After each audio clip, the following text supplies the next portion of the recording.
Well, Henry's driving ability put to the test there under the cameras, and Jackie looking over that Springfield property. What a magic property. Anyway, it's good to see such gorgeous homes that are actually available for you to purchase. Now, for those who've just joined us, Emma from the Real Estate Institute of South Australia is with us.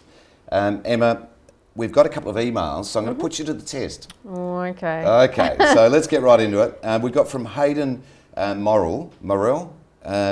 Where are the cash flow positive properties? Yeah. Hayden, in the current market, it is really tough to get positive cash flow properties. We're looking at a yield of about 4% at the moment. So the game now is long-term growth. Property investment should always be seen as at least a 7 to 10 year investment where you can maximise the capital growth long-term and build a real foundation. So I think it's great you're thinking about getting into the property market. Definitely there'll be a bit of investment there, but it will pay off long-term. Thanks for your question, Hayden. Emma, that's great. Now, from Samantha Ettridge, I read an article in the Advertiser a few weeks ago which said South Australia is the highest level of cracking in houses in the nation. Oh, that's not a great reputation. Should I find out how likely it is that house will start to appear with cracks before I buy it? Yeah, look, cracking is a problem in Adelaide. Also, we see a bit of salt damp in Adelaide as well. They're probably the two things that that people ring Risa and ask about, actually, Samantha. So it's a really good question. What is more important though is the structural soundness of your home, and before you make any offer to buy property, the Real Estate Institute really recommends you have a building inspection to find out if there's any faults on the property. A crack is definitely not always a fault. You're looking for much bigger things in a building inspection. So don't be put off by the small cracks, but do invest in a building inspection, and good luck with your buying, Samantha.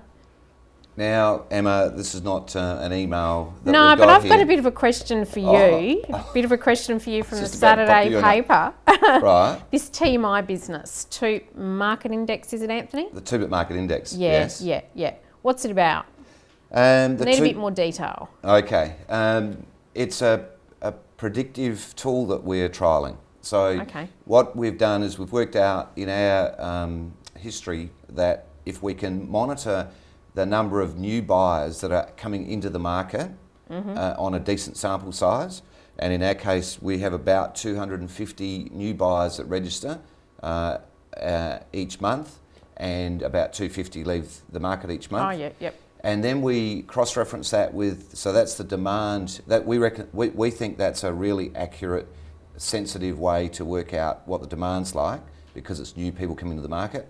On the supply side is the active listings, not just any listings. So you've got the people that are prepared to spend money to advertise their property in the paper. So we take that number, we relate it to the number of new buyers coming to the market, we put those together, and we've come up with an index where 5 is consistent and it's is, if you like, the normal. Over 5 is an overactive market, and under 5 is underactive. It's about 6 months ahead of the stats. And if you go to our website at tmi.toop.com.au, we've got the historical graphs. Have a look if you get a chance. It's about 3 months ahead of the market and 6 months ahead of the stats, and it's pretty accurate.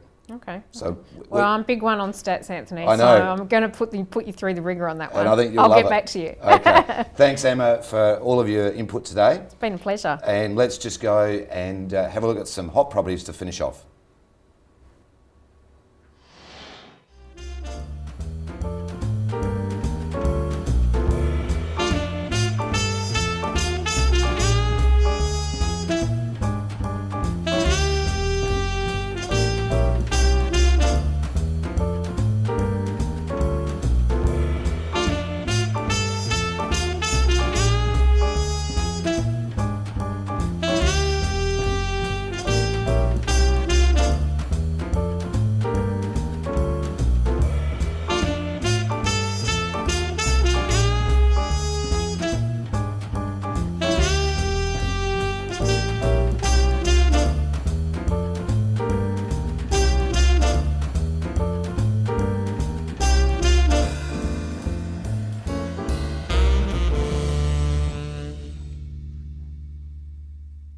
Thanks for joining us again today, and we hope to see you on the open inspections on the weekend. So on next week's show, we go to Glenelg North. So make sure you stay tuned to see inside another magical property. Thanks for joining us. See you next week, Wednesday, 1 o'clock.